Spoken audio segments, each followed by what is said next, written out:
বাঘমুন্ডি কৃষি দপ্তর থেকে আমরা ওয়াটার সেটের বাঁধ পেয়েছি। আচ্ছা, তো আপনার এই সুইসা গ্রাম পঞ্চায়েতে কতগুলি বাঁধ হয়েছে? মোটামুটি 12টা। 12টা। তো এই বাঁধ হওয়াতে চাষ কি বেড়েছে? হ্যাঁ, বেড়েছে। আগে আমরা মোটামুটি 3-4 বিঘা চাষ করতে, এখন মোটামুটি 11 একরে আমাদের এখানে জমি, এখানে পুরোটাই চাষ হয়। পুরোটা চাষ হয়।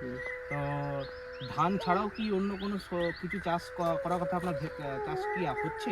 হ্যাঁ হ্যাঁ, ধান বাদ দিয়ে এখন ধান তো একবার চাষ হতো, এখন মোটামুটি আমাদের লঙ্কা, তারপরে বরবটি, লাউ, আরও অনেক রকম বিন, সব আচ্ছা, রকমের চাষ বছরে হয়। তাহলে কবার চাষ হচ্ছে?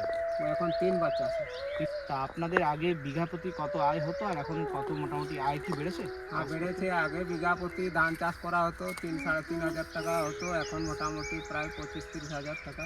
30,000 টাকা পর্যন্ত হ্যাঁ, আপনার আয় পাচ্ছেন? হ্যাঁ, পাচ্ছি। এটা তো এপ্রিল মাস, হ্যাঁ তা এপ্রিল মাসেও জল দাঁড়িয়ে আছে। হ্যাঁ, কত কত ফুট জল আছে মোটামুটি? জল মোটামুটি 10 ফুট জল আছে। মানে আপনার হ্যাঁ, এটাতে এতটা জল আছে।